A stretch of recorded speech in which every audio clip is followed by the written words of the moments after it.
Hello, everyone. Good evening. Welcome to another episode of Finding Common Battlegrounds, where we hear from both the left and the right. We have Ryan. We have Josh. I want to say, in this corner, we got Ryan. I think it's going to be a fight tonight. We already know Josh is pissed off about everything. Pretty much. Yeah. He's mainly just mad at you, Ryan. But yeah, well, what's new? I'm usually not mad at you. Just now, because you're a freaking troll and everybody thinks I'm the bad guy on the podcast. If you all actually knew, if you all only knew who the actual troll is. I'm gonna read the text chain and then we can discuss it. We'll do that at the very end. Continue. We're gonna read the text Let's chain. Go. If you knew how nice of a guy Josh is and how he always gets screwed for being too nice. Yes. You audience, be nice. You wouldn't leave nasty comments. Please just leave a comment. Yeah, I don't care if they're nasty. Tonight we're gonna be talking about the Trump, the settlement with the IRS and the fund that was created for that. And we're gonna be talking about consent at schools and what teachers in the school system can do without the parent, with what they can and can't do with the children without consent from the parents. And so talking about both of these. So it's gonna be interesting. We're gonna start with the Trump stuff, so it's gonna be fun. But a word from our sponsor, Lux Bidets. If you're not bideting, you're not living. I've made that up. I think we've talked about this before, and I don't think they're Lux Bidets, but new house, Josh, or redone house. 2 bidets? 3 bidets? How many bidets? We'll probably have 3. We have 3 bathrooms, so we'll probably have 3 bidets. But I only have 1 in every bathroom. Of course. I might put 2 or 3 in every bathroom. That's how much I believe in this. They'll just be floating in the air, just like, hey, there's a bidet. Just like use it. So quick story on that. The first time I ever saw a bidet, I was on my mission in Spain, and I walk into the bathroom, my very first apartment in Santiago, and there's 2 toilets right next to each other. And I'm looking back like, what the crap? I turned to my, or it wasn't my companion, it was Elder Kilgore. He's the other elder that lived in the apartment. Like, why are there 2 toilets in the bathroom? And he goes, well, there's been a problem in the mission with missionaries going in there and doing inappropriate things by themselves. So the new rule is we have to poop together. I was like, all right, I'm going home. I'm not doing this. This is insane. And he had a straight face. Like, good job on Kilgore. And finally, they explained to me this was an old school bidet. Okay, the old bidets. You'd right in the middle. You'd poop, and then you'd transfer to the other toilet. It was just like a sink that you sat on, and you would you'd fill up the basin, and then you'd splash your butt clean. Kind of gross. Lux bidets are. I've seen that where they have two different. Like it was. That's what it is. Weird. Yeah. So that's an old school bidet. Probably still, honestly, better than toilet paper. Still more sanitary, but way worse than anything Lux is gonna sell you. So buy a Lux bidet. Don't be a barbarian. You don't need 2 toilets. Well, that'd be kind of funny. Modern facility. Yeah. Okay, Ryan, why don't we just jump into it? Ryan, to throw out, talk about what's the going on? Trump, your favorite guy. Yeah. So this one is fascinating, right? If people have been paying attention, which it's a very long, drawn-out situation. Trump was under investigation. All of the minutiae and all the numbers and the whole timeline for us. You want every detail, Josh? No, I don't want any of the details. I don't even care. I'll give you just brief background. Trump was under investigation by the IRS for not paying his taxes, which is legit. He hasn't paid his taxes. I pay more in taxes every year than Donald Trump does. But once he becomes president, he then decides to sue the IRS for $10 billion.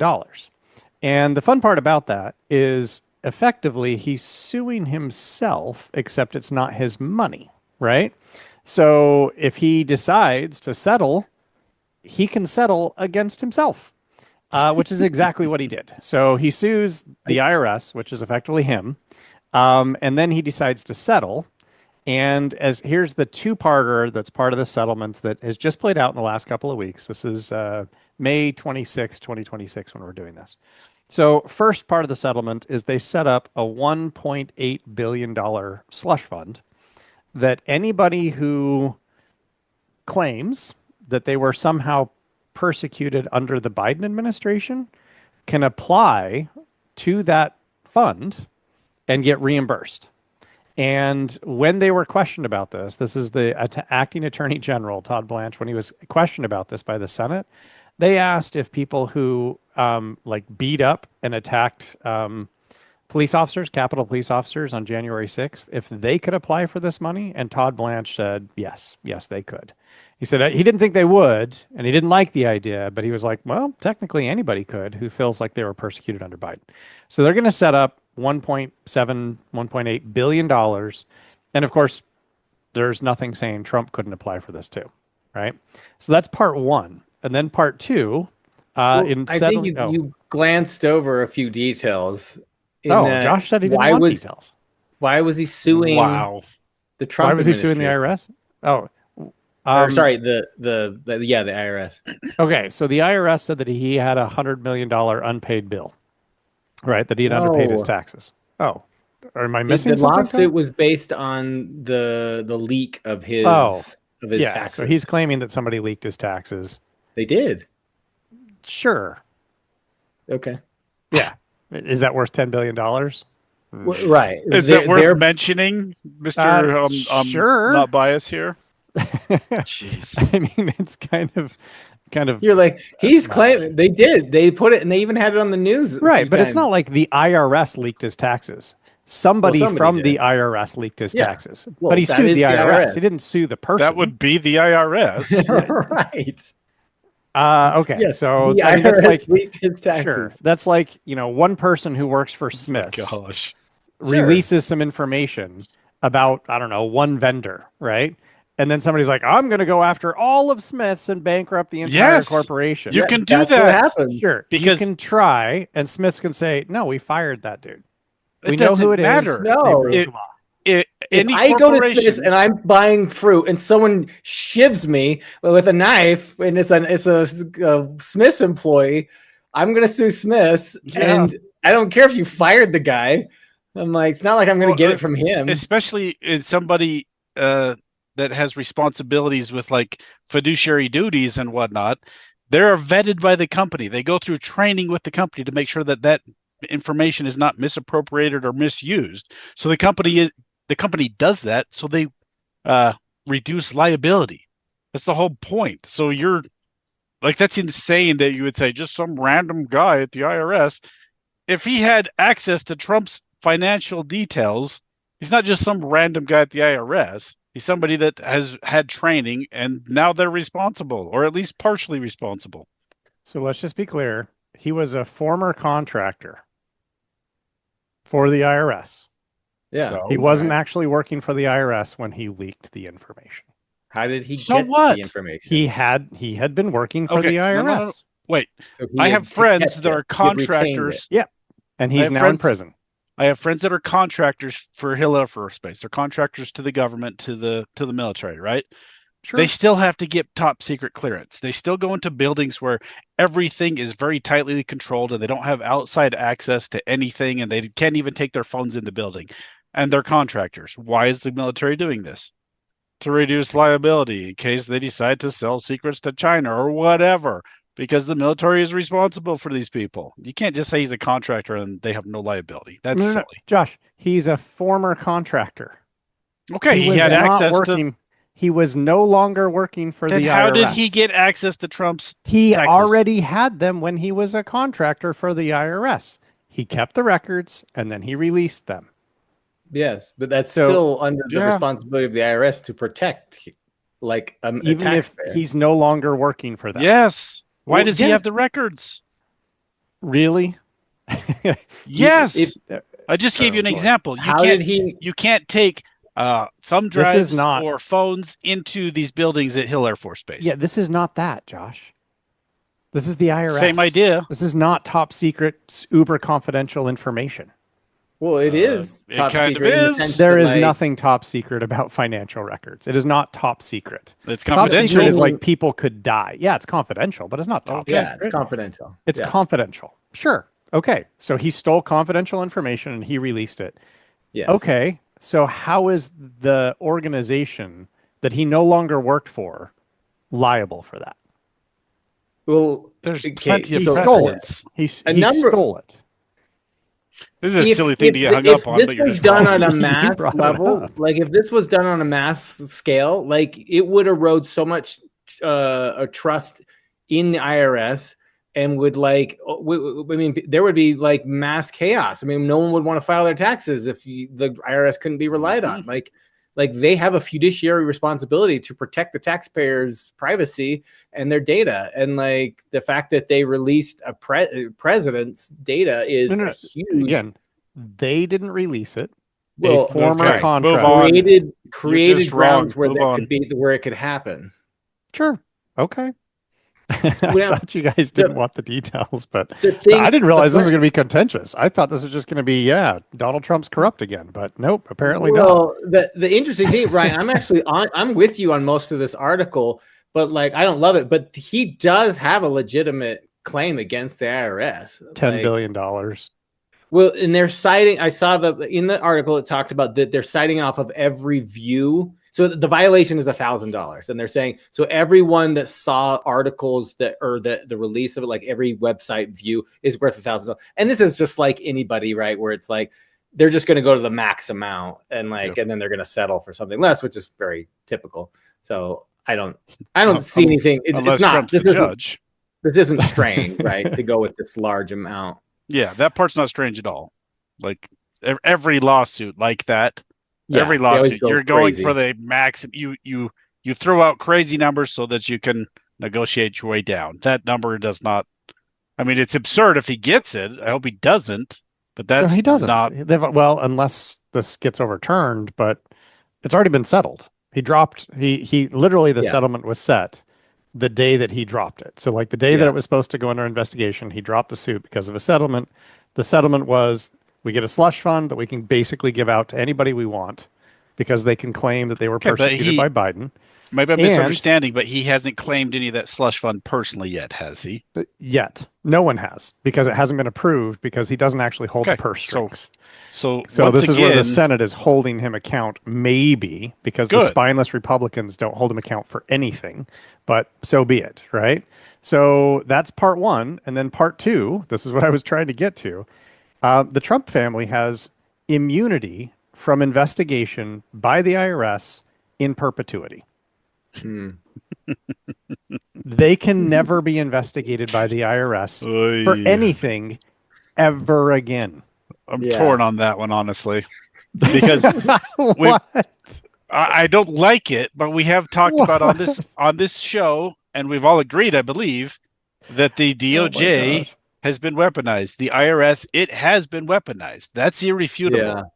So I actually understand. I'm torn on that one. I don't like that kind of immunity, especially considering that it's the Trumps, and I don't trust them.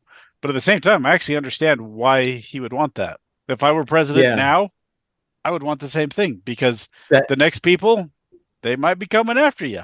That's a good point, Josh. Because like your whole argument last episode, Ryan, was that when we were talking about the DOJ going after the Southern Poverty Law Center, it's been weaponized. Was that it was weaponized and that it was just like a propaganda and like a politically motivated thing. Yes. And so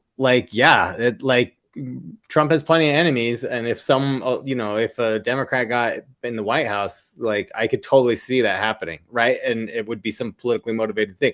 So that is an interesting point. That's an interesting idea. Okay, can I just push back a little bit? Yeah.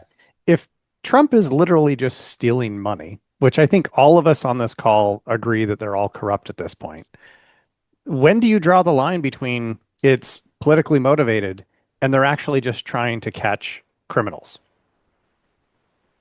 Who's trying to catch criminals? IRS? Sure. Well, that's the thing. You took that side last time and you were like, this is a nothing burger. They're just politically motivated. But you're like, whoa, Trump. Hey, this is different. No, I mean, I think my question is valid. So let's not pull a, tu quoque, like, because they did that, that's okay. I think it's a valid question, right? It is. If somebody's engaged in criminal behavior, why can't we go after them? And when do you draw the line between, well, that's politically motivated versus they're just a fucking criminal? Sorry. You're saying in the podcast. future, if Trump's doing something illegal, Trump is doing something illegal right now, but like, okay, let's say in the future somebody has the spine to pursue it. You're saying here, if they were like, hang on, so he's really doing something illegal, we need to actually go. We gotta override this tax thing or this audit thing, and we gotta actually look at this or something. Is that what you're saying? Well, no, Ryan's saying like the IRS should be looking for financial fraud. I agree, but it's the IRS, another government arm. They're all corrupt. Everybody in the IRS is corrupt. It's been weaponized. I could give you examples of it being weaponized already.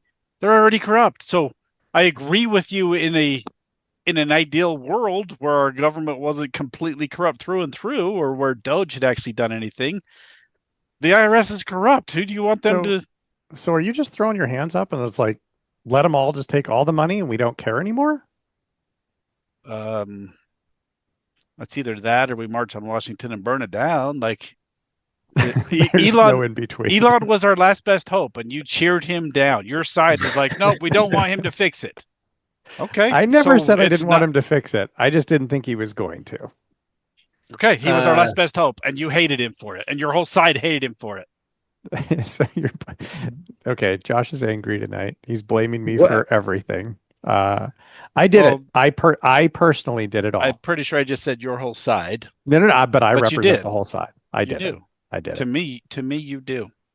So let's just talk this through. So we think that basically, so what has happened, right, is they've created this fund. It hasn't been released yet, but it will be.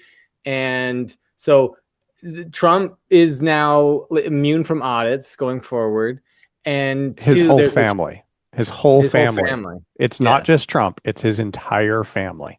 Yes.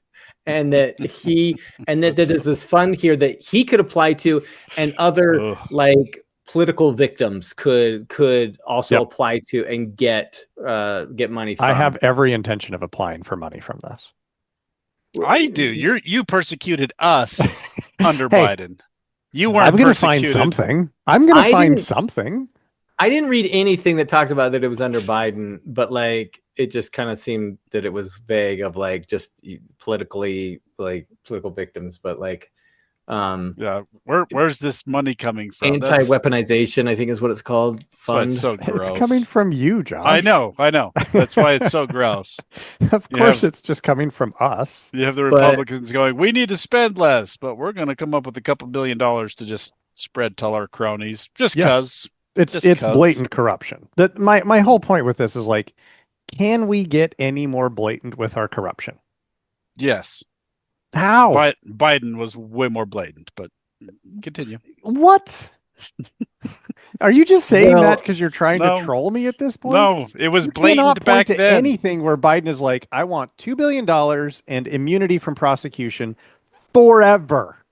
Go back to all our episodes. I really can, if you'd like me to. You're just barely coming on board with how corrupt the government is. It was as transparent then. This is just more of the same. It's just the other side doing it. I think Trump's definitely more blatant, but I do think there was plenty of corruption beforehand. I'm not saying there wasn't corruption before. I just think the Hunter Biden paintings. Okay, and that wasn't just obvious. Right. Did they pocket the Clinton $2 billion? That was tens of millions or hundreds of millions. The Clinton Foundation. Hundreds of millions of dollars. It was just over blatant. 20 years. Over 20 years. Okay. Hundreds of millions of dollars. This is in the course of one filing, he pockets $2 billion. Your question was as transparent. Are the numbers bigger? Absolutely. Is it any less transparent? It's the same. It's all the same. I think it's more blatant this time, Josh. I don't know how you can argue that it's not more blatant. Them, at least, like, some of the money did go to charity. Trump is just straight up taking money and saying, I'm immune from prosecution. I don't know. That makes it less blatant when 3% of their hundreds of millions of dollars went to charity or something absurd. There were some kids that got saved. I gave $5 to a homeless guy in the street. I do think the media calls it out more now. Like it's much more scrutiny under Trump with the general media. He scrutinized much more than it seemed like the media turned the other way. That's my opinion, right? And I do think it's more blatant, but I also think the media is less scrutinizing of the former administrations than they are of Trump. They don't like Trump, that's for sure, and they'll just attack or look for something to attack at every turn. So yeah. What, like, yeah, I don't like it. I don't like it. It seems like, so my biggest issue is that, and this was the argument they made in the article, was that he's suing himself in the sense that, like, he's the boss of the Department of Justice, and so he's like, look, this thing, and so they side with him, and they're like, of course you are. This is your boss, right? Yep. That's the part I like the least, in that they so I think there was a suggestion of, like, at least have some kind of independent counsel that has immunity, that's, like, set aside and is approved maybe by a committee or something like that, right? To, like, we've approved this, like the Mueller investigation, right? Like, setting aside the Robert Mueller, I think it was, and, like, setting aside this third party group like that, I could get behind more, right? And it's just like, no, but it feels like Trump made a few phone calls and he's like, yeah, we got a deal, we worked a deal out, right? And I don't like that. I don't like it's just skipping, because I agree, but it's just skipping one more step of the blatant corruption. So instead of, like, Trump just taking the money out of the taxpayers' bank and just putting it in his pocket, he would, like, in Tom's scenario, he just gives it to a committee and then they give it to him. Because who is he going to appoint as the committee? It's all going to be his cronies, right? So, and that's how it's always been. That's how it's been for a long time. It's just going to be more of the same. So Trump's essentially it's this window dressing. Yeah, it would be the same result, is what you're saying. The same result. Trump is just, like, more efficient at taking the money. Is really what it looks like to me. I think we're all largely in agreement. It's gross. It's just blatant corruption. I think Trump's just he's more efficient at taking the money. Well, less I guess I'll give him props. Less government workers, less government officials that have to dip into the cookie jar as well. Good job, Trump. More efficient. Do you agree, Ryan, with me that, like, just an independent counsel that could have done the defense on this, or do you think what could have been done? Where would you been like, okay, I'm okay with this? I don't think that, one, just so we're clear, a sitting president has never actually sued the federal government, right? So this is another first. Hooray. Trump has been the most blatant at just stealing money. I think Josh just admitted that, but okay. Hang on. He's filing a plaint that was legitimately leaked. Like, he was legitimately victimized. There's no argument with that, in my opinion. And he had grounds for a lawsuit. Argument. No, sure, but right. Let's just, and I'm not going to relitigate what we already talked about. Every president since Carter has released their tax returns. Now, they're not legally obligated. Is that a law that he has to? Nope. They're not legally obligated. That's not an excuse saying that he wasn't victimized. He also promised he was going to release his tax returns. He said, and he never did. He said he was in an audit with the IRS. He was in the middle of an audit and he couldn't that was the thing he said, I think, back in 2016. He was like, and that is bullshit. And we all know that was bullshit. He could have released his tax returns anytime, and he never did. Okay. So then a former contractor for the IRS did do it illegally and got a 5-year prison sentence. I think they got probation and a fine, right? Fine. Somebody eventually released his tax returns. Okay. Then we have an first instance in the history of this country, a 250-year history of a sitting president suing himself. This is like Jeff Bezos, right? being unhappy about something he got from Amazon and deciding to sue Amazon for $10 billion. No, That's what because this then is. he's taking his own money. No. Trump's taking our money. Because he could take not the taxpayers, the shareholders' money. Jeff Bezos could take somebody else's money because it's not like he owns all of the shares in his own company, right? So he could just take it from shareholders. Right. It's the same But thing. Ryan, go back one step. Remember all the corruption in the tax filings, though, when they released his taxes? Yeah. No. What do you mean? Remember they released his taxes? Yeah, they did. They released his taxes, and there really wasn't anything there. He was. That's the whole reason why I was being audited, Tom. He was underpaying his taxes. No, it was a big nothing. Never saw one article about him. Like they did a lot. It was what is her name she went on to she was in the Biden administration. No. It was what's her name? She's that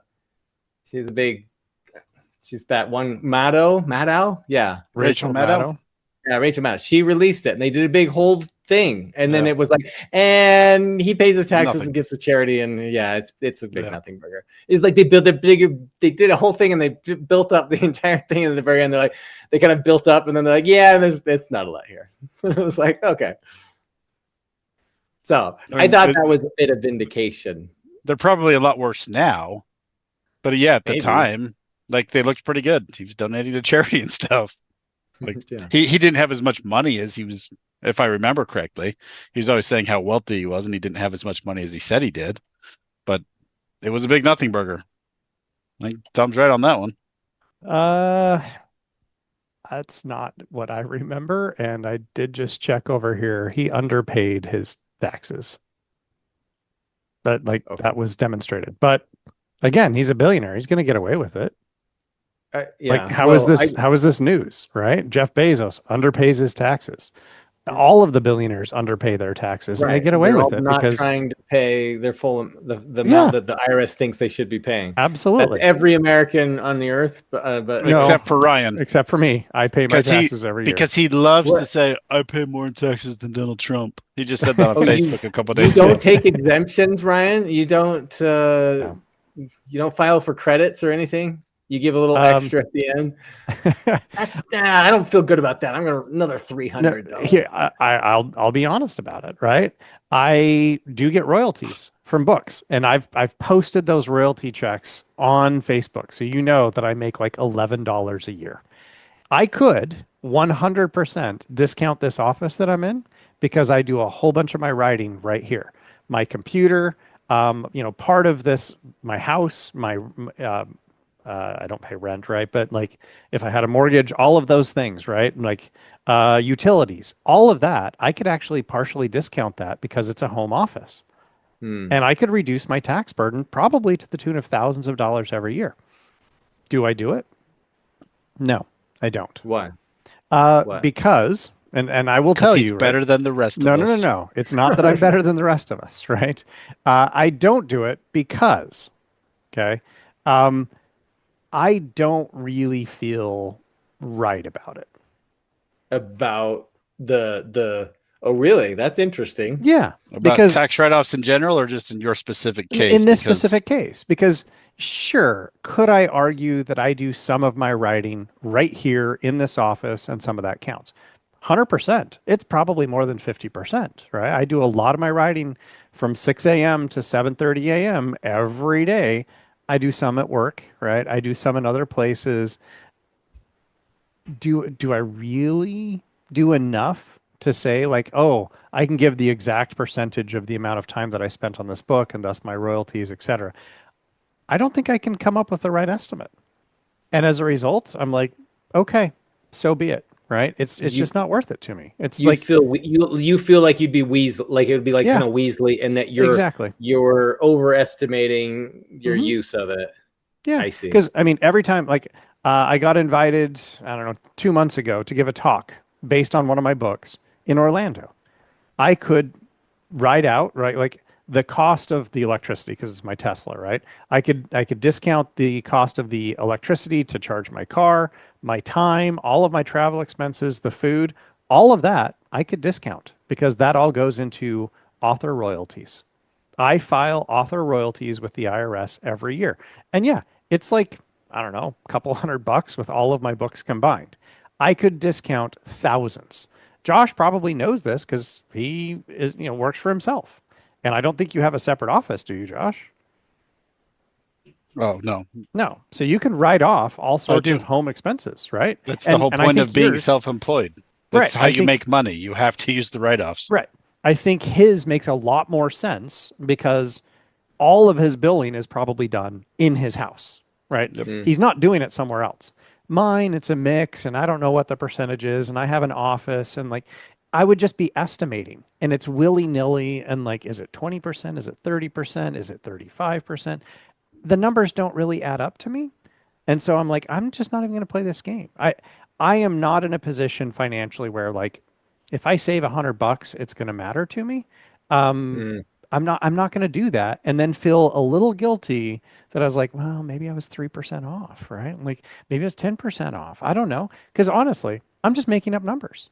I don't keep track. There's no way that I'm like going to sit down and go, okay, I spent X amount of time in my home office this time, and my home office is X square feet, and my house is X square feet, and I'm going to do the numbers, and I'm going to calculate exactly for all of my electric bills and all of my other bills. Okay, we get it. But if you were making tens of thousands of dollars off your royalties, you would. Maybe. I don't know. Here's the thing. Props to you for having a conscience. Well, run for office.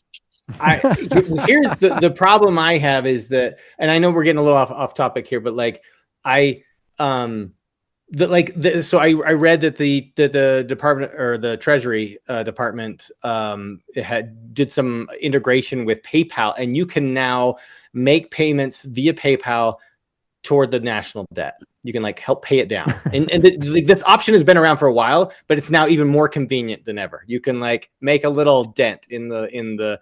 And like I like that idea. A decade ago, they used to talk about like if everyone paid, it was like $1,600, $2,000 every American, we could pay off the debt. And now it's like 16,000 or something like that. Well, it's way more than that. 39 trillion is what we're up to, something like that. Yeah. Well, yeah, it's the problem is if I thought my government was any kind of good steward, right? I'd be like, okay, cheering it on, like guys, we could do this, but like. Nothing you even do is going to make a dent, and they're being horrible stewards, and they're being like completely. I wouldn't even be convinced that PayPal account would go to the government fund. It probably goes to some CEO slush fund. Like, well, it might, but like either way, it doesn't matter. It doesn't matter how much money I would throw into that thing. It's being so grossly misused, like that.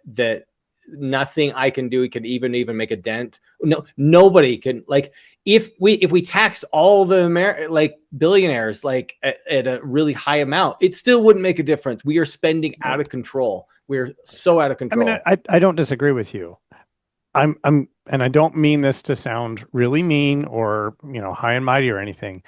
I think that kind of justification though is why a lot of people abuse the tax system. And they try and find any way to minimize how much taxes that they should pay.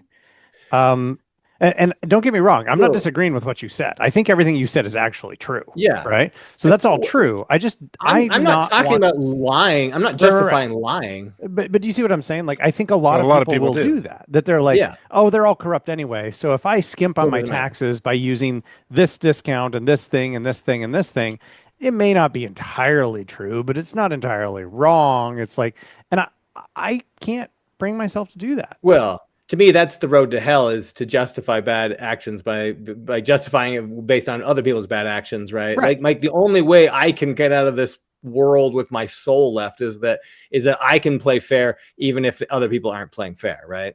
That's how I see it. Is okay, sure. If I if I went to an accountant and I told him, look, here's my income, here's my revenue, like here's all of these things, any accountant worth their salt would be like, dude, you are way overpaying your taxes. We could have you discount this. We could have you discount this. I guarantee any accountant, right? There's probably an accountant listening to this who's like, dude, I'll do your taxes for you next year, and I'll just pocket the difference, right? I bet I could save you $10,000 easily. I'm sure they could. Would I feel morally okay about that? No, Probably because not. you feel like they were min-maxing all of the Yep. exemptions and things, and not like fully representing the truth of how you really did it. Right. And at some level, I mean, okay, so here's where I do get to say I'm, high and mighty. If I pay all my taxes, then I can turn around and I can bitch about this. Right? I'm paying my fair share. So fuck all the rest of you, right? If you're not doing it, okay, that's on you. You're not doing what you're supposed to be doing, but I'm paying my fair share. So I feel like I'm now entitled to go around saying, pay your fucking taxes, people. Pay them. Pay your taxes. Well, that's the whole problem. Guess what? Warren Buffett pays his fair share. But because of all the exemptions and all of the tax loopholes, it's next to nothing. I'm sure. Yeah. That's the problem. No, and I'm not disagreeing with you at all. 100% agreement. It's a very corrupt, that's part of the system. problem. It's a the other very part is what Tom's talking system. about. There's no stewardship for the money. So why would you, even if every American, if we were all perfectly honest on all of our exemptions and all that kind of stuff, would it make a difference, Ryan? Would it make any difference? We're spending too much.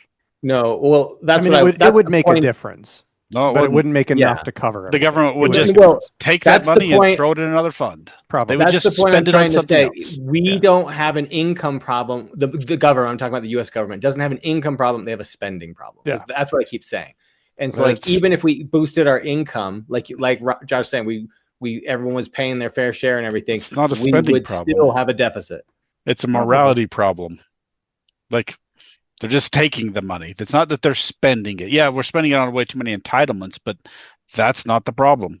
It's this $1.8 billion slush fund that Trump just put out. Like, this is the problem. It's a morality problem.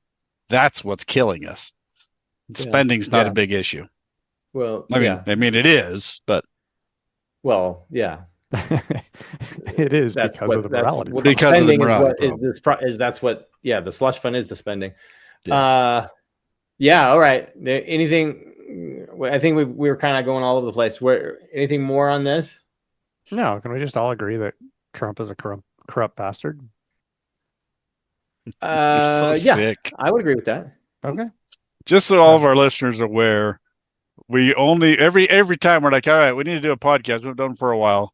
Ryan only wants to talk about stuff that Trump's done. That's gross. Well, he doesn't want to talk about anything else.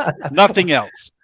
And I wanted to address that. I was like, let's talk about why you hate Trump so bad, because I'm seeing this everywhere. You're not alone.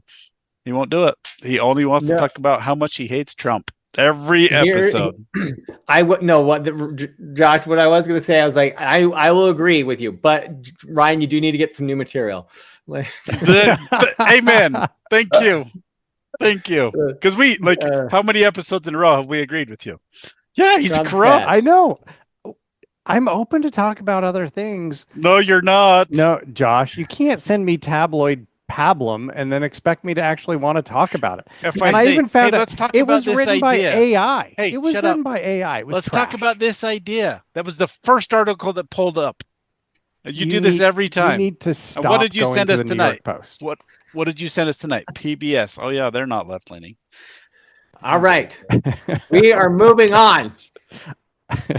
Please. Please. No, we agree. Trump sucks. Ryan's happy. Trump sucks. He's the worst. I pulled up this article. This is from my backyard. So back in Utah. So this article is from KSL, and it is Utah lawmakers are passing a bill. I don't know if they passed the bill, but they were presenting the bill, and it's basically to ban schools from if schools like have a student make a request for a name change or anything like that, any kind of name change, this is usually gender related kind of a thing, that they have to inform the parent and let the parent in on this, that this is happening. This is in contrast to a number of states, California, Colorado, Washington, that allow schools to facilitate name changes or like gender transitions without, they're not obligated to tell the parent. And so the parent can sometimes get blindsided by some of these changes. So Yeah. Thoughts on this, Josh? I wanna hear from you on this. Yeah, I'm going to be super nuanced here. This is a super sick world we live in that this needs to be law, where a parent they have to make a law to notify a parent that your kid wants to do something crazy and radical. They are children. We don't let children drive cars until they're 16. We don't let them drink alcohol. We don't let them own guns. And we're going to just say that they get to make these crazy decisions about changing their name or changing their gender, and the school just has to affirm it. It's freaking insanity. It's insane, and it's immoral, and it's evil that we even have to make laws for this. We are their parents. This is not hard. I should be informed of anything that my kid wants to do this out of the ordinary. Like, I get progress reports, I get report cards, I meet with the teachers to, like, this is all normal. But I don't get to know if my kid wants to change their gender? This is just evil. This is just an evil world we live in. Sorry. Why do you look so confused, Tom? Am I misunderstanding the article? No. No, I agree with most of that. There was, in the comments, there was a comment that said from Pink Floyd, "Hey teacher, leave those kids alone." And I was like, it's a good song.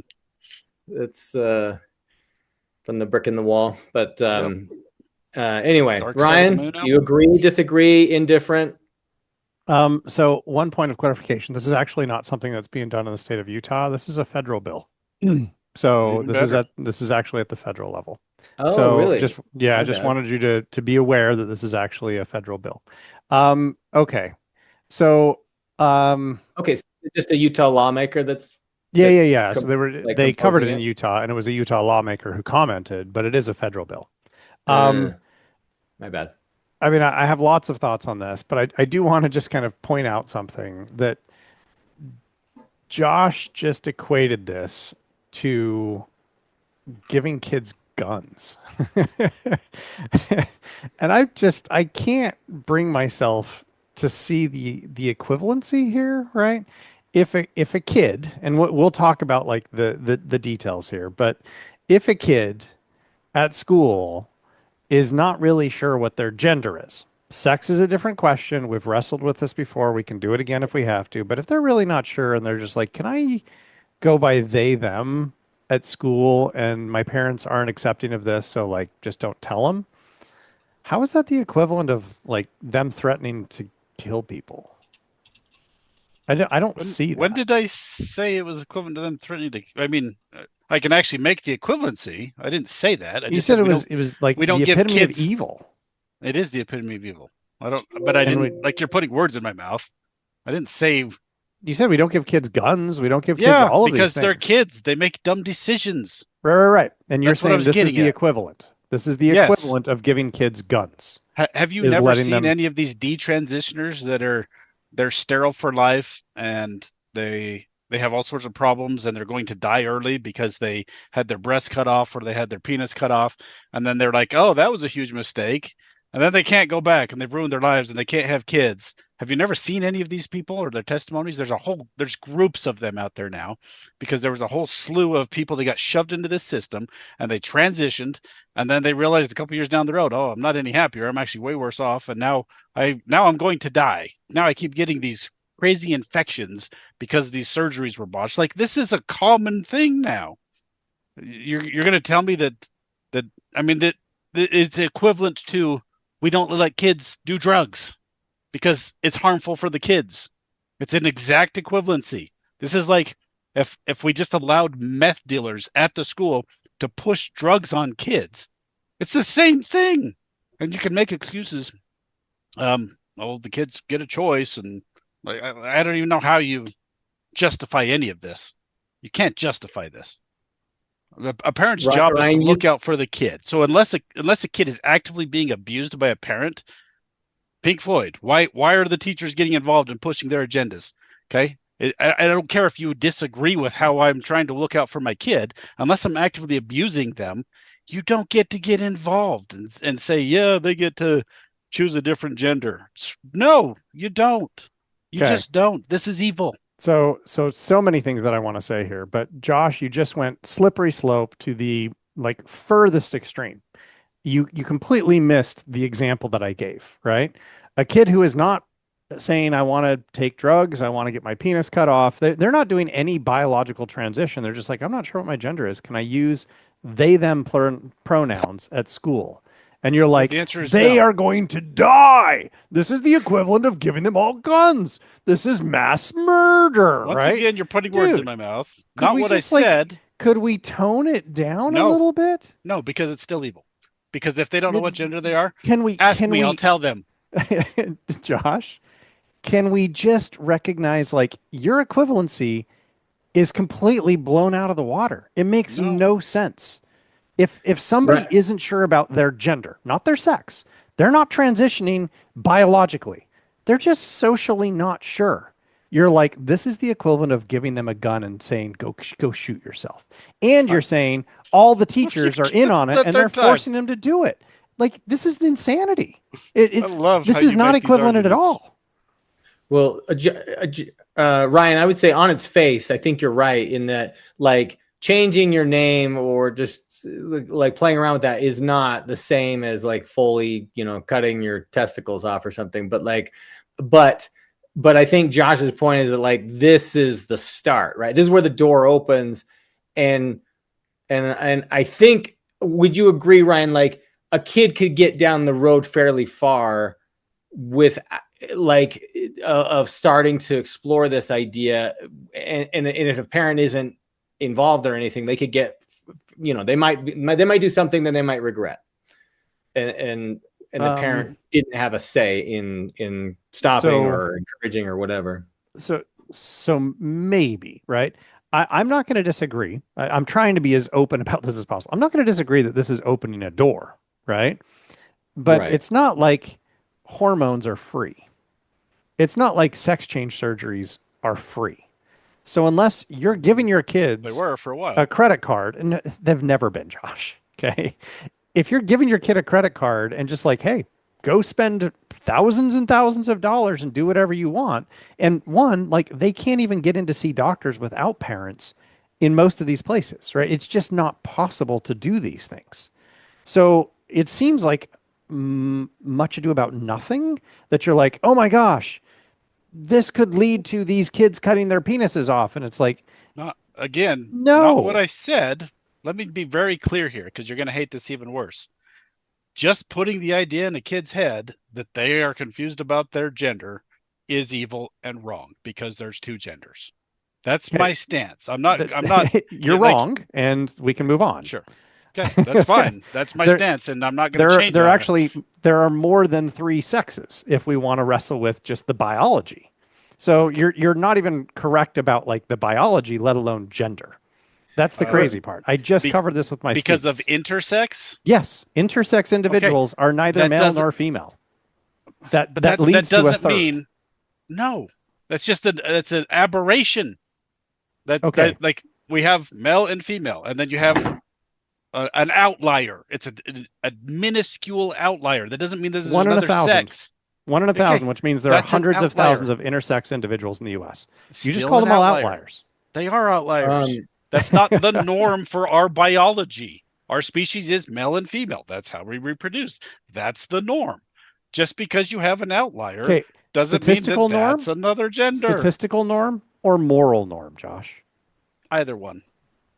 Okay. So what you just said is all of those people who had no control over how they were born are immoral. I didn't say that. That's exactly what you just said. Any listener right now who just heard you say, what I just said. You guys, you're outliers. You're statistically abnormal, and you're morally you don't exist. You shouldn't exist. This is the fourth That's how they're going to interpret what you just said. This is the fourth time in 5 minutes you've put words in my mouth and mischaracterized. I don't think I have. I'll go back and listen to it. But you keep saying like it's like giving kids guns, and I'm like, okay, it's like giving kids. You're putting words in my mouth. I never. But Ryan, you'd say the bigger point, Ryan, is that you would say I never said no, stop. I never once said it's like giving kids guns. Did I say that once? I said we don't give kids guns because they're kids. Yes. It's not the same argument. You just keep putting words in my mouth. My whole point was we don't let kids make choices with huge ramifications. That's what I was saying. I didn't say it's like kids giving, or it's like giving kids guns. You have mischaracterized me 5 times now. Why am I even talking to you? This is ridiculous. My stance is very clear, but I'm not going to keep arguing with you because you have mischaracterized me 5 times. I mean, if you really want, I can try and clarify, Josh. What you said is letting kids transition, right, is evil. It's evil. Yes. Right? You said that. Yes. And you said, we don't give kids guns because that is also evil. And then no, I said, okay. I did not say that. How many times do I need to tell you? Go play it back. Tom, didn't he just literally just say that? No, we you're don't not listening. Give kids guns. You don't know how to listen. Why don't we give kids? What did I say? I said, we don't give kids guns. We don't let them drink alcohol. We don't let them, I said one other thing. Because they're big decisions with big ramifications. That's what I said. How many times did I explain this? Judas Priest, you don't know how to frickin' listen. I have no idea how I'm missing what you're saying.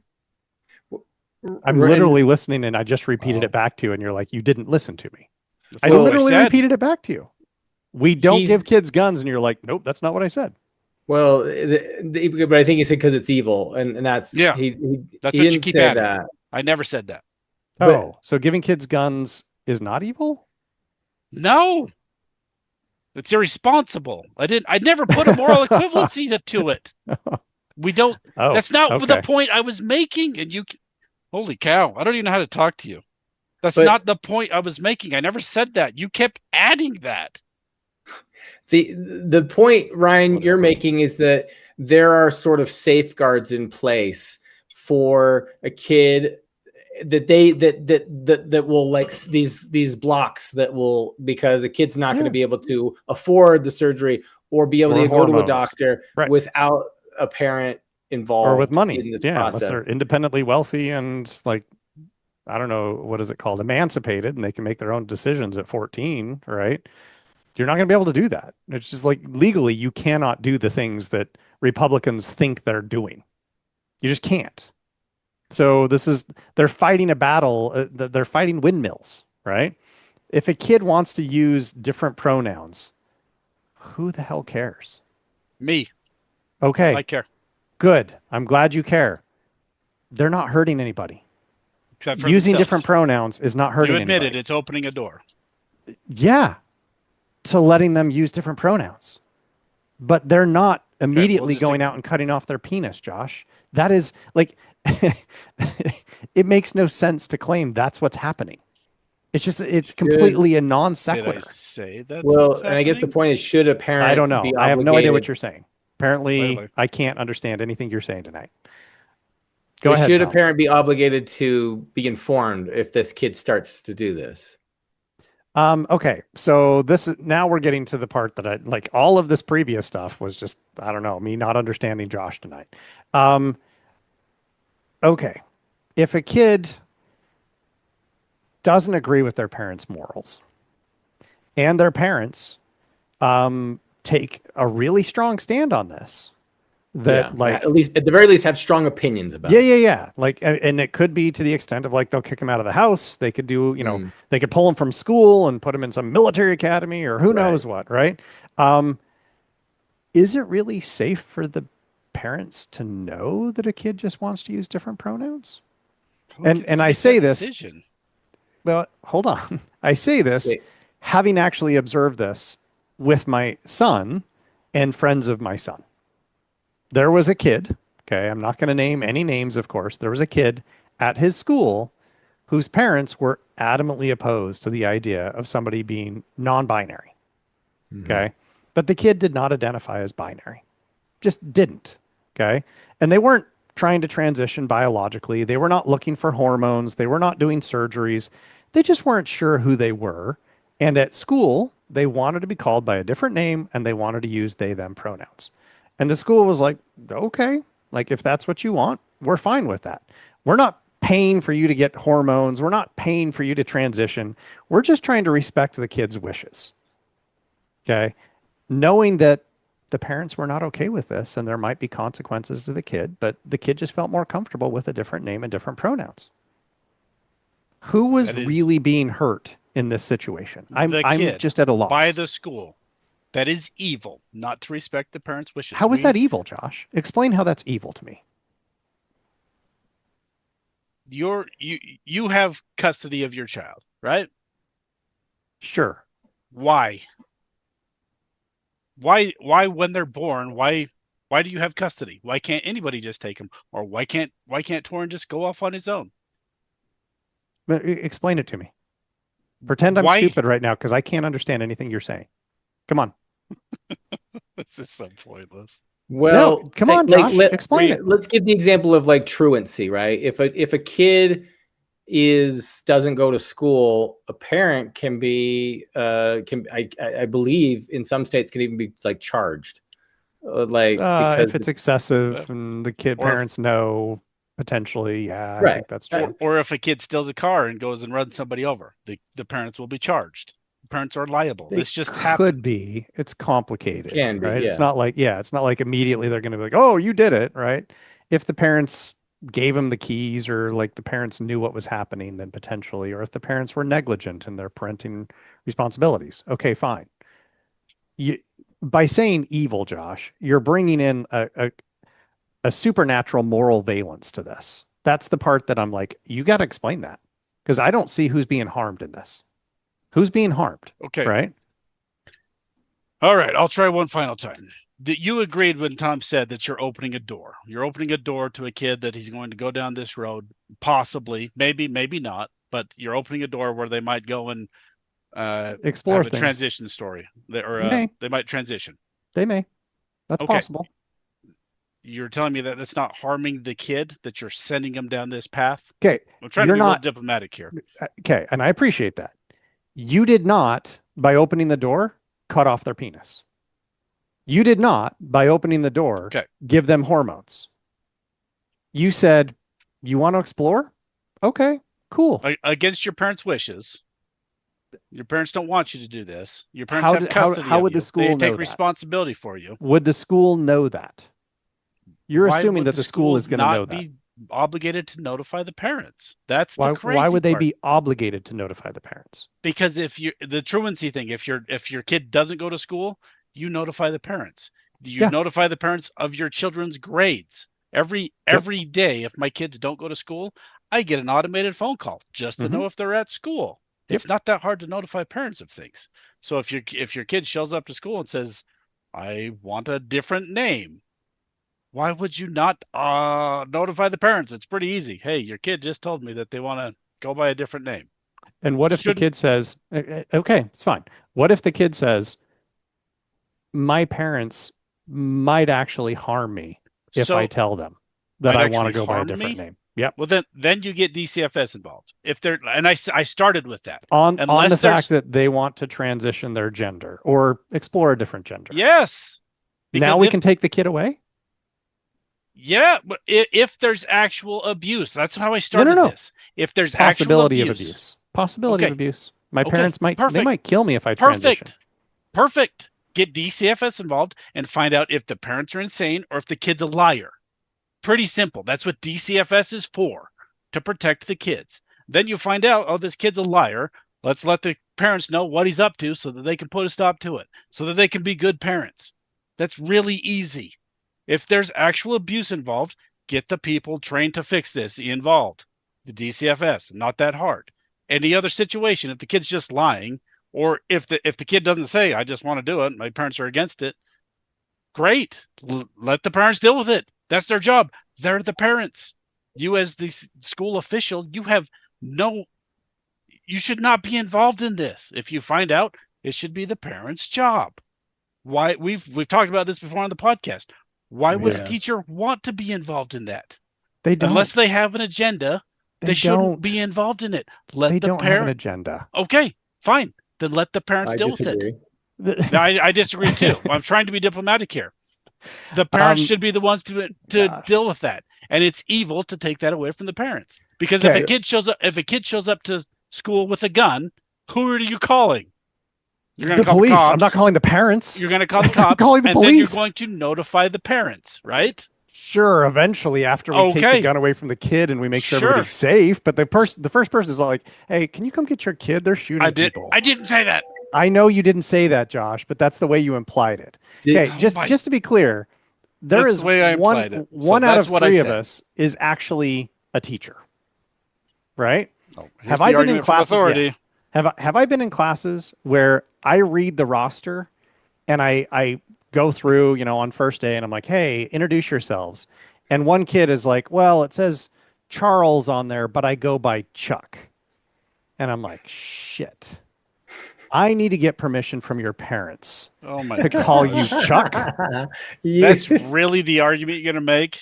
That's the equivalency you're going to make. Here's the best thing, Josh. Have I had kids in my classes who were biologically one sex but going by a different name? I bet. I'm sure you have. Multiple times. Yeah, of course. Did I call their parents? Well, you're a college professor. Age. Sure. So that's now this is substantively different.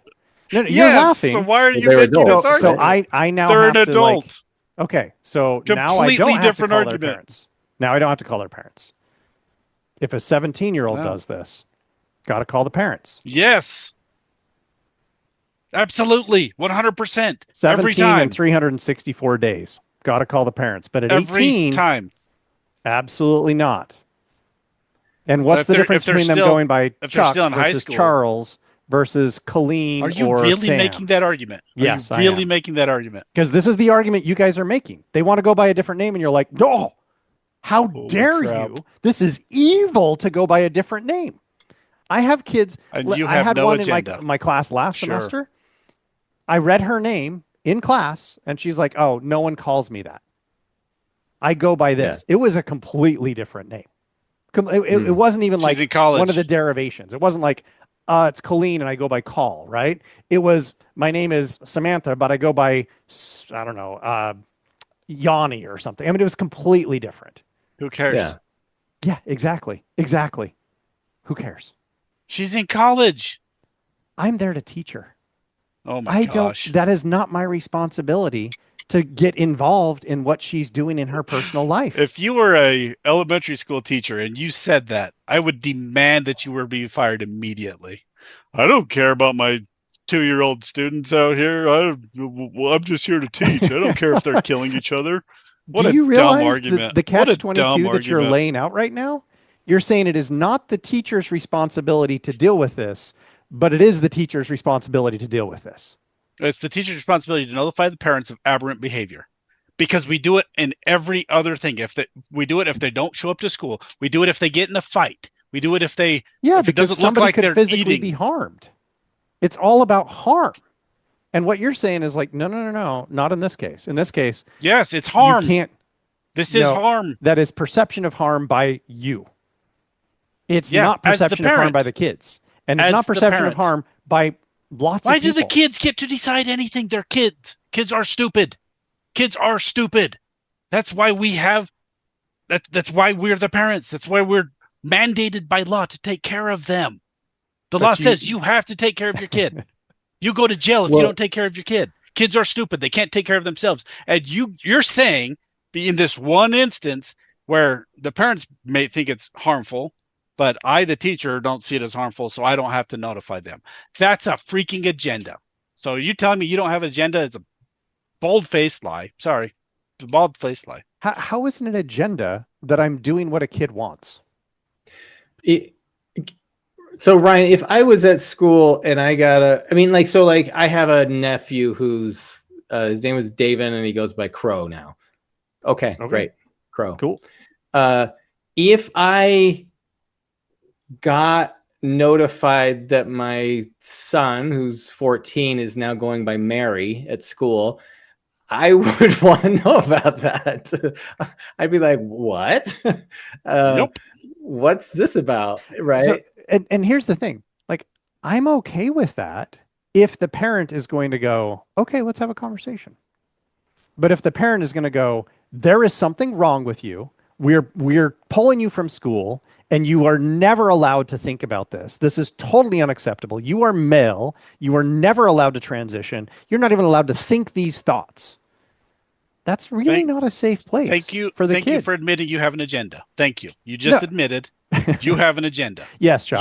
I have an agenda. I care about kids. You just made the moral. I am an evil person. You just made the moral argument. I care about kids, and I want them to be allowed to just like think and explore themselves. You just did what you accused me of doing with the moral argument. You just did that. I said what? What did I say, Josh? Come on, repeat back to me what I said. Tell me what I said. I said, why should I care if a kid wants to make a decision? Is that what I said? More or less. No, what I said is I care about kids. That's what I said. Okay, that's my agenda. My agenda is I care about kids. My job is to teach and care about kids. That's what I do. As long as them and their parents all adhere to your moral agenda, then you're good with it. of do no harm. Yeah, that's my moral agenda. Do no harm. I agree, Ryan. I think there are instances where a kid could be endangered by a parent finding out that they were exploring this idea or looking into this, right? Like, do you acknowledge that the other side is true, right? That a kid could get damaged or in trouble or walk down like a mental road that might be harmful to them. Yeah. And that there are actually teachers that do encourage this. I think it's really rare, but here's the thing. Like, I've actually read the reports showing that some people, young people, they explore it and it doesn't work for them. And they may even regret it later in life, right? That's true. It's a very small number, but that's factually true. I'm not denying the reality of that. Where I'm losing my mind is people are like, you have an agenda. You want to make everybody trans. And it's like, no, that's not an agenda that I have, right? Like, I have zero interest in that. My job is to teach. You don't think there are people that actually have an agenda to do that? According to Josh, we all have an agenda. No, we Ryan all just have admitted he has an agenda. Yes, my agenda is to take care of kids. So you're not a college professor. You're a teacher at a younger grade. Sure. And you see one of your students, middle school student. Yep. There's drawing doodles, and they're all very violent, and it's them shooting up the school. Mm-hmm. And you go, well, that doesn't look good. I'm going to call your parents. And the student says, nope, I'm not going to call their parents. I'm going to call a school counselor. Oh, okay. You're going to inform somebody. Yep. I'm going to call a school counselor and say, you're an expert on this. Take care of it. The kid says, I don't want you to do that. I just want to be an artist. It's not a big deal. I don't want you to do that. My parents might be mad if you do that. What are you going to do? Josh, you're assuming that I'm going to intervene and actually try and take care of this myself. No. I have no expertise. What are you going to do? This. I would report it to a school counselor and say, I saw this. I think you should talk to the student, and then you can take care of this because you have the expertise to do this. This is the same reason why if one of my students in college starts to tell me about how they were sexually assaulted, I'm not going to stop them, but I will tell them I am a mandatory reporter. Okay. I have to report this. I have a legal obligation to report this to our Title IX office. So if you continue to tell me what's going on, I'm going to report it. What happens after that? Out of my hands. I'm not controlling this. But my job is to minimize harm. So you're going to report it to somebody. You're going to report aberrant behavior to somebody so that they can take care of it. Yeah, that's what you just said, right? If I think there's harm involved, but this is my agenda. I'm not responsible for determining whether somebody who's exploring different genders is experiencing harm. And I know this is just a political disagreement that we have. So you won't report that to anybody? Again, are we back in me being in college, or are we me being in middle school now? No, middle school. Because I don't care about college. I don't care about any of your college examples. So if we're in middle school, honestly, if I'm in middle school and I'm going through the roster on the first day and I'm running through a list of names, right? And I'm like, oh, John, are you here? And John says, yes. Could you please call me Taylor? And I go by they, them pronouns. Am I then going to immediately go like, pause class, everybody. I got to call Taylor's parents. I'm not going to pause. That's not my responsibility. Are you going to report it after class to their... There's the problem. How is this a problem? It is not my job. My job is to teach the kids. I'm there to teach the kids. You're assuming that my job is to be like your informant. It's not. I'm not your fucking informant. You kind of are. No. If I'm the parent and I'm entrusting my kids to you, I want you to tell me if there's any behavior that I need to be aware of. How do I know that the parents are going to be upset by this? No, there's nothing on the form that says the parents are radical Christian lunatics who don't like trans. Maybe they're very supportive. Maybe they are, but not my job. Not my job. Not my job. It sounds like there's your agenda right there. Okay, it sounds like there is common ground in that we see that there can be harm on both sides of like informing the parent and not informing the parent. There's opportunities for harm to be done. Like but they're edge case, right? They're edge case. Definitely edge cases. But I think the biggest sticking point I would say is, Ryan, you don't think it's harmful for a kid to explore changing names and exploring gender change, and Josh does think it's harmful. This is where the disagreement is. Well, that's only half of it. Yes, I do personally think that's harmful, but apart from my own morals, I think that should be the parent's decision. A parent should know what their kid's up to. Like Ryan said, he's not my informant as the parent. Guess what? You should be. If I'm trusting my kids to you, I want to know what's going on. That's the whole point. That's my major argument there. The parents should be informed unless there's any evidence of abuse. But parents should be informed of anything that's weird out of the ordinary. Here's the problem. I don't know what you think is weird. Right. You're assuming that I'm going to be like, well, I know these parents and they're not going to like this, so I got to tell them. Right? Yeah. If a kid is threatening to harm the school, I have to step in. That's very different. I don't know if the parents at home are like totally fine with this, they're supporting it, or if they're opposed to it. Then let them know that. It doesn't matter. It's not my job. That's not my job. I guess exactly the sticking point we're talking about. Ryan doesn't seem as harmful. So if a kid's doing it, he doesn't feel obligated to inform the parent because he doesn't think it's damaging. Whereas like violent pictures or having a weapon or something like that would. And like, so it's just this, a perspective. I think it really is a perspective thing. And at some level, Josh says I have an agenda, but my agenda is just not doing his agenda. No, that's the agenda. Not true. It is. You're like, I want you to tell me if a kid does something that I don't personally like. No. I don't know what you personally like. I didn't say that. I want you to tell me if it's even possible that a parent would want to know what's going on, whether they're supportive or not. Right. I don't know what you want. That's the nuance, I think, is what if a parent does think it's harmful and does want to know, should the school tell them, even if the school or the teacher doesn't think it's harmful? Is the parent entitled to know this? Yes. But again, how am I supposed to know what you want to know? Is that a national issue? Transing of kids or anything like that. Is that a national issue? Still not my job. This is not. And here's the crazy thing. You skirt the issue by saying, well, it's not my job. You're catch-22ing all of the teachers. You're saying you all have an agenda. You want to make them trans, but I'm saying you have an agenda. Not all teachers, just you. Fine. You guys have an agenda, right? You're trying to make my kids trans, but it's not your responsibility to actually. Not even saying you're trying to make my kids trans. I'm not saying that. I'm saying your job, part of your job, should be an informant, and it is. You admit that.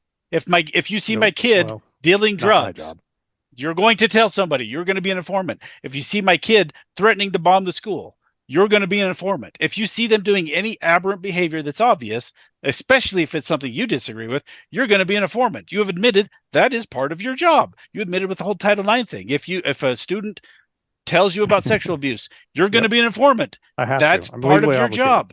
Yes, that's your job. But in this one case, let me give you 50,000 cases.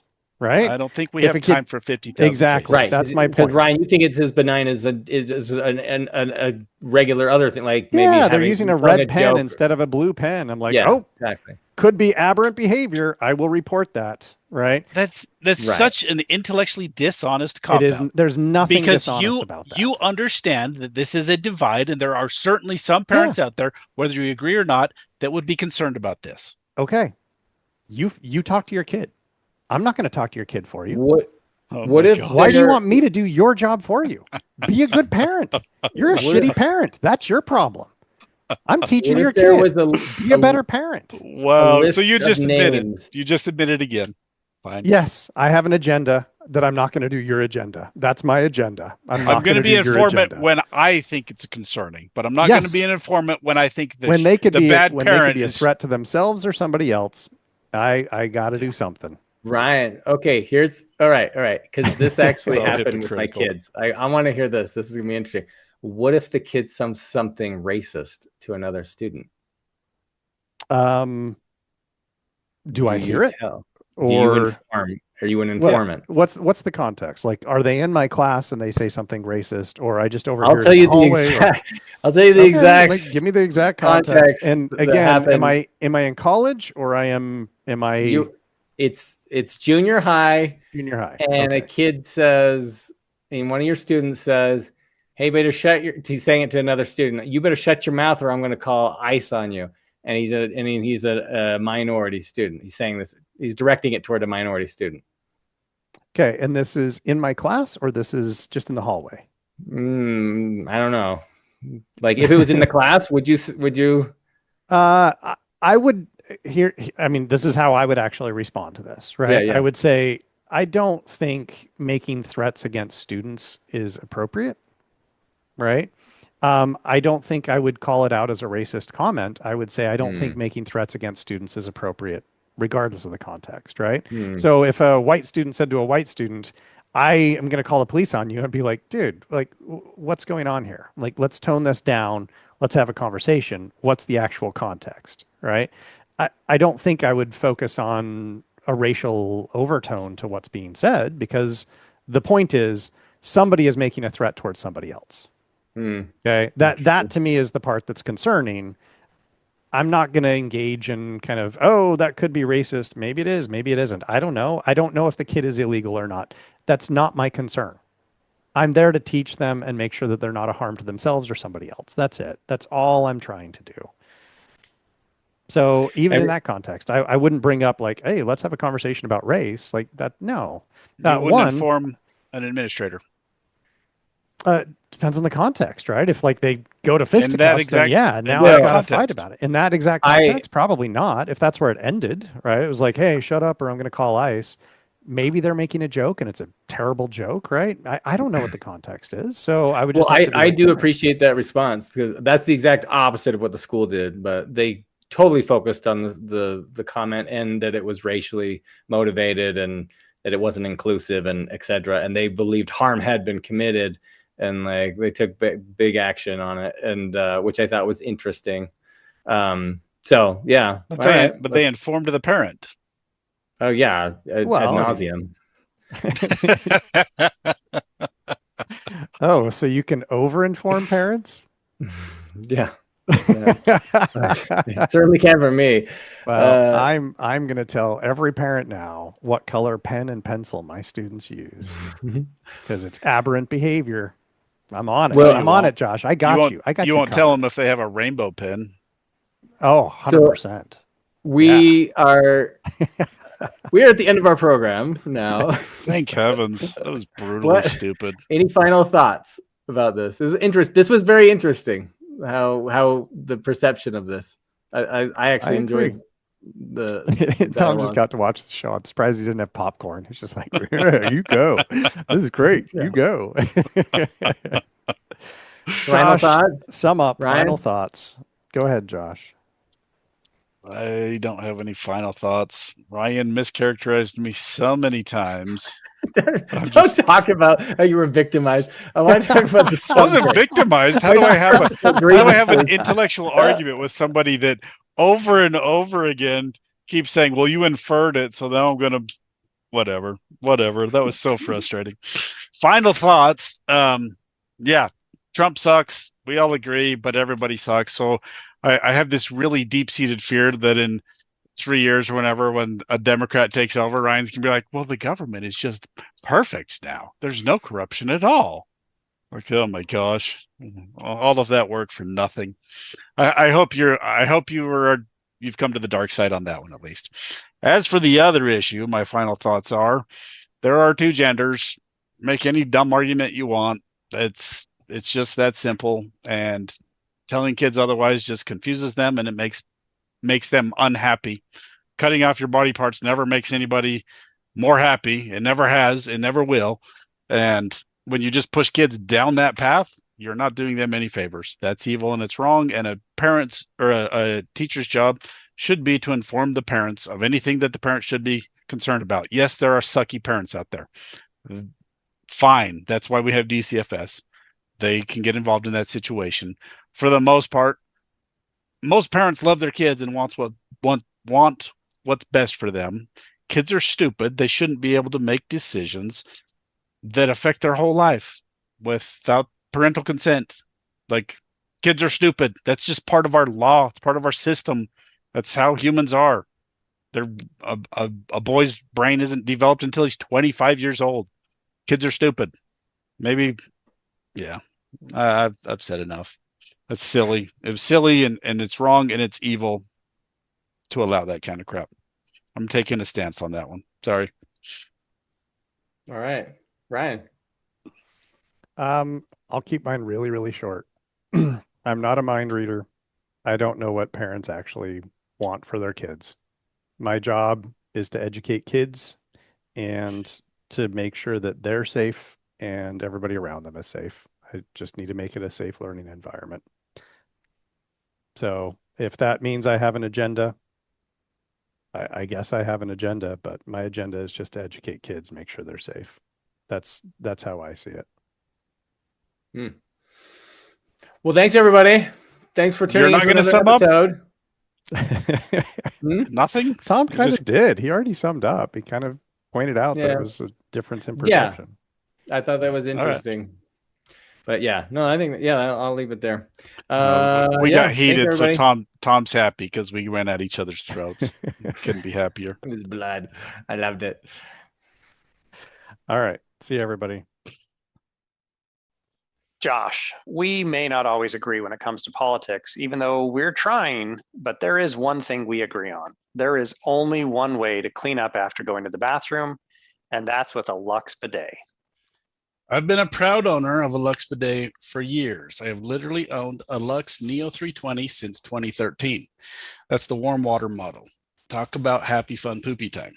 When I leave the bathroom, I know I'm clean and ready to talk politics in a civilized manner. Exactly. Using a toilet without a bidet is about as uncivilized as it gets. Civil conversations demand civil hygiene practices. And that is why our listeners should get themselves a Lux bidet. And just to be clear, Lux is not supporting one side or the other in this podcast. They support civil conversations and clean butts.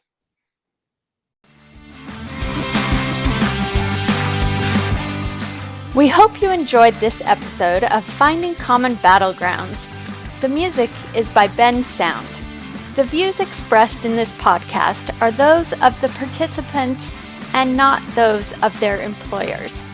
For more information or more episodes, you can find us at findingcommonbattlegrounds.com.